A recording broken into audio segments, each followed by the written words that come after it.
तो देखिए हम लोगों ने पिछले क्लास में बहुत सारे डिटेल को जाना था कि कैसे हम लोग जो है कि प्रथमा को क्या कहते हैं, आवर्त, द्वितीया, तृतीया, ये सारा चीज को कंप्लीट किया था।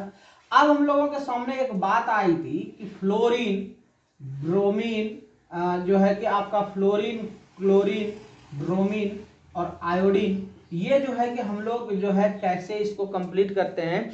तो इसमें और भी दो एलिमेंट है, मैं उसको भी लिख करके आपको समझाता हूं।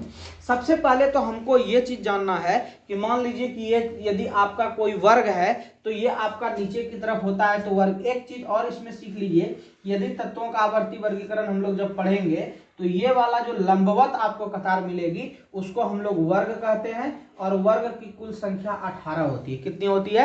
18 होती है। और ऐसे जो गिरी हुई लाइनें रहेगी ना, ऐसे, जिसको हम लोग कहते हैं क्षैतिज, ठीक है, क्षैतिज, तो ये होती है आपका वर्ग नहीं, ये होती है आपका आवर्त। और इस आवर्त की जो कुल संख्या होती है ना वो होती है 7। कितनी होती है? 7।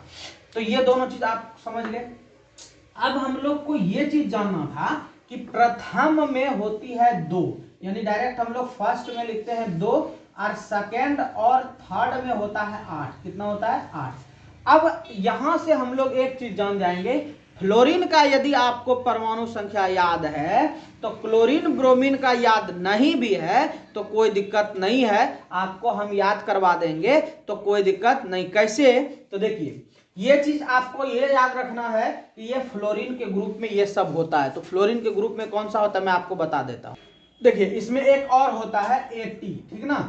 तो आप देखिए जो है कि आपका इतना होता है तो एटनियम, तो यानी कि आपका फ्लोरीन, क्लोरीन, ब्रोमीन, आयोडीन और एटनियम। अब इसको याद कैसे रखेंगे, ध्यान से देखना। ये देखिए किसी ने इसको कुछ और तरीके से जो है कि याद करने का एक तरीका बनाया। तो इसमें लिखा क्या, देखो, फालतू। Cl से क्लोरीन तो कल, अब ब्रोमीन है तो इसको याद रखने के लिए कल भर, और I से इंपॉर्टेंट, इंपॉर्टेंट आज तक, मतलब इस तरह से इसको याद रखने का एक तरीका बताया।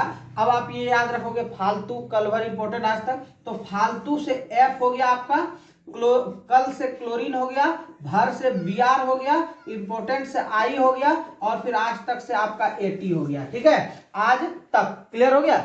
अब ये 5 आपको याद हो गया, तो अब इसका याद करना है हमको परमाणु। एगो का याद रखना, एगो का तो याद रखोगे, hydrogen, helium, lithium, beryllium, boron, carbon, nitrogen, oxygen, fluorine, neon, ये 10 होगा। तो एक तो आपको पता है 9 इसका होगा, ये चीज याद रखना। अब क्लोरीन का भूल जाओ 17 होता है, एकदम नहीं याद रखना। तो ये किसमें है ये याद रखना है। फ्लोरीन किसमें है? ये सेकेंड में है। किसमें है? सेकेंड में। आपको ये चीज हम बताए थे। कैसे बताए थे कि फर्स्ट में क्यों नहीं होगा? फर्स्ट में 2 ही इलेक्ट्रॉन होता है, फर्स्ट का 2 इलेक्ट्रॉन, जिसमें केवल हाइड्रोजन होगा, हीलियम होगा, इसके अलावा कोई नहीं होगा।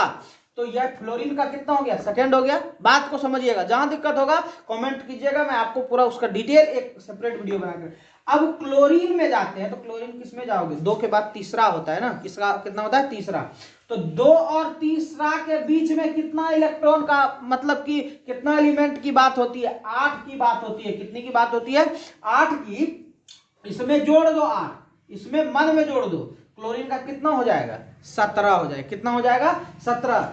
अब यहां से 1 2 3 की कहानी खत्म हो गई। अब 4 और 5 में कितना था आपको भी पता है और हमको भी पता है, 18 था। कितना था? 18। ये हम पिछले क्लास में बता चुके हैं। यदि आपको नहीं पता है तो आपको आई बटन में प्लेलिस्ट मिल जाएगा, आप वहां से पूरा वीडियो को वॉच कर सकते हो।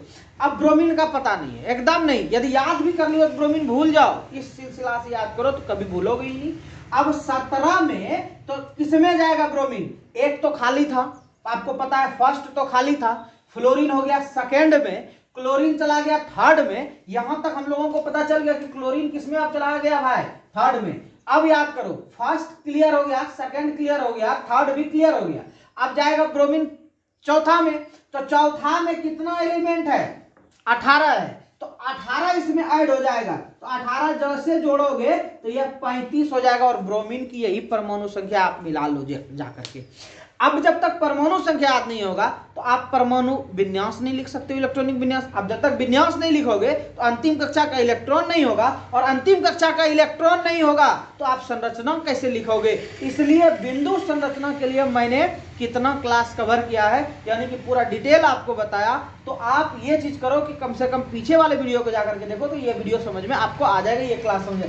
तो क्योंकि आपको ये पता है कि ब्रोमीन के साथ हम लोग अभिक्रिया करते हैं और वहां पर बिंदु संरचना सीखते हैं। यदि आपको कह देगा कि CHBr3 का जो है कि करिए, तो या CH3Br का कीजिए, तो हम लोग कैसे करेंगे, उस स्थिति में हम लोगों को दिक्कत हो जाएगा। जैसे आपको अभी आपको नहीं पता है कि क्या है CH3Br, जैसे हम लोग कह दिए तो ये आपका इसका नाम है मेथिल ब्रोमाइड, लेकिन कैसे है ये तो जानेंगे ही। आप कहेगा मेथिल ब्रोमाइड का संरचना कीजिए, तो भैया ब्रोमो का आपको ब्रोमीन का परमाणु संख्या चाहिए, तब तो विन्यास लिखोगे। आप विन्यास लिखोगे तब अंतिम कक्षा का इलेक्ट्रॉन जानोगे, अंतिम कक्षा के इलेक्ट्रॉन जानोगे तब ऐसे बिंदा डालोगे, ऐसे डालोगे तो आपको ग्रुप बनेगा, ये भी बताएंगे। तो बिंदु संरचना बेसिकली ये चीज है, लेकिन इसके पहले ये सारा चीज करना पड़ता है, सीखना पड़ता है। अब ये 35 हो गया ना, अब 35 हो गया तो अब कहोगे सर आयोडीन का कैसे निकालेंगे। तो आयोडीन का भैया यहाँ 4 और 5 का अंतर है ना, तो ब्रोमीन 4 में ही गया है। ब्रोमीन किस में गया है, 4 में गया, 4th में। अब 5th में जाएगा आयोडीन।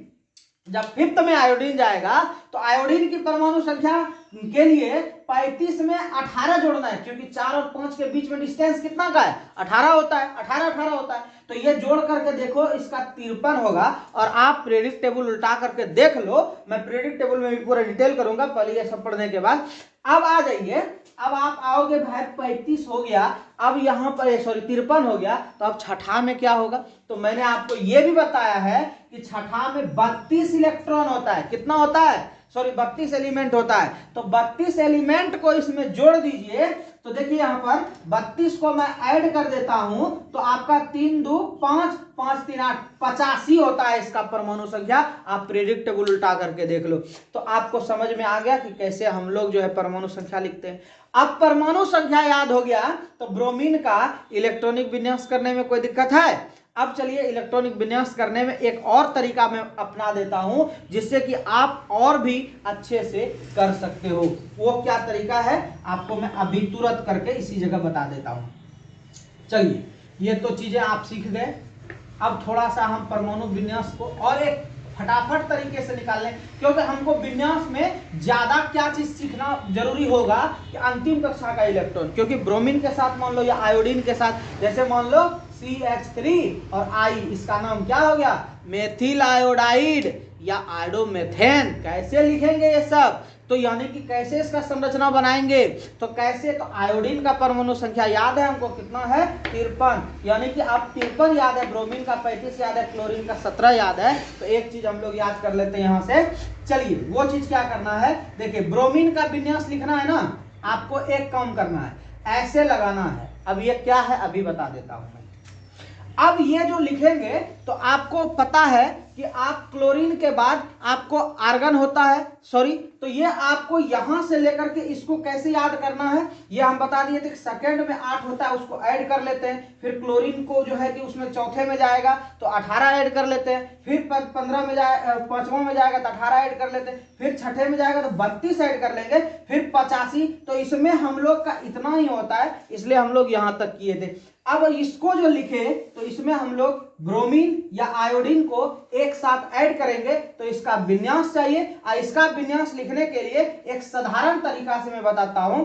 18 को आपको क्या करना है, एक बेस पॉइंट बनाना है। 18 को बेस पॉइंट बनाने से यह होगा कि आगे हमको बहुत लंबा नहीं करना पड़ेगा और उसके 12वीं कक्षा का इलेक्ट्रॉन हमको पता चल जाएगा। अब 18 का मतलब हो गया कितना, 35 आपको होता है ब्रोमीन का, 35 में से 18 घटा दो 17, और 17 होता है क्लोरीन का, और क्लोरीन का होता है 2 8 7, और 7 हो गया इसके 12वीं कक्षा में। इस तरह से हम लोग जल्दी से निकाल लेंगे, ताकि हम लोग कार्बन, हाइड्रोजन और आयोडीन के बीच में जब इलेक्ट्रॉनिक का जो स्ट्रक्चर तैयार करेंगे, बिंदु संरचना करेंगे, तो बिंदु संरचना करने में हमको पूरा विन्यास निकालने की कोई आवश्यकता नहीं होगी। पूरा विन्यास निकालने के लिए मैंने पिछले क्लास में आपको बता दिया कि आप जो है F14 तक कैसे कर सकते हो, S का 2, P का 6, D का 10 और F का 14 तक। तो यानी कि उससे आपका 100 क्रॉस हो जाएगा, तो आप वहां से कर सकते हो। अब यहां पर आयोडीन जो आया, तो आयोडीन का 7 हो गया, कितना जल्दी जान गए। अब आप उसी तरह से फिर यहां पर देखिए बेस पॉइंट 53 है ना, इसमें भी आप बेस पॉइंट 18 के बाद आप जो है इसमें 18 ऐड कर दो, 36 को बेस पॉइंट बना लो। चलिए अब हम लोग 36 को ही क्यों बनाएंगे बेस पॉइंट, ये भी मैं बता देता हूं। आपको पता है कि देखिए अष्टक जो पूरा करता है ये 2 के साथ करता है, 8 के साथ करता है, फिर 8 के साथ, फिर 18 के साथ, फिर 18 के साथ। तो यहां से 2 8 8, एक बार 18 का बेस पॉइंट बताया, फिर 18 ऐड कर दो, 36 का बेस बना लेंगे। तो 53 में 36 को घटा दो तो आपका ये हो जाएगा 40, 17 बचेगा। ठीक है, 7 4 13, 3 4 17 बचा। अब फिर 17 होता है क्लोरीन का, क्लोरीन का फिर आ जाएगा तो 2 8 7 हो जाएगा। यानी कि इस ग्रुप में फ्लोरीन, क्लोरीन, ब्रोमीन, आयोडीन, यानी कि आपको क्लियर याद रखना है कि देख लो इस ग्रुप में यानी वर्ग में फ्लोरीन का परमाणु संख्या 9 होता है, तो ये 2 और 7 होगा। कितना होगा? 2 और 7। क्लोरीन का 2 8 7, कितना होगा? 2 8 7। फिर इसी तरह से आगे बढ़ते जाएगा, मीन्स लास्ट में कितना आ रहा है? 7 आ रहा है। तो तत्वों का आवर्ती वर्गीकरण से यही चीज हमको सीखने के लिए मिलता है कि यदि फ्लोरीन का बाह्यतम कक्षा में 7 इलेक्ट्रॉन होगा तो फ्लोरीन के नीचे जो क्लोरीन है उसके भी बाह्यतम कक्षा में पक्का 7 इलेक्ट्रॉन होगा। यानी कि क्लोरीन का भी 7, ब्रोमीन का भी 7, आयोडीन का भी 7 और फिर जाइटनियम का भी 7। इस तरह से आप याद कर सकते हो ना कि लास्ट में कितना इलेक्ट्रॉन है। समझ में आ गया? अब जब इलेक्ट्रॉन याद आ गया तो अब बिंदु संरचना करने में कोई दिक्कत नहीं होगा। चलिए अगले वीडियो में हम लोग बिंदु संरचना भी सीख लेंगे।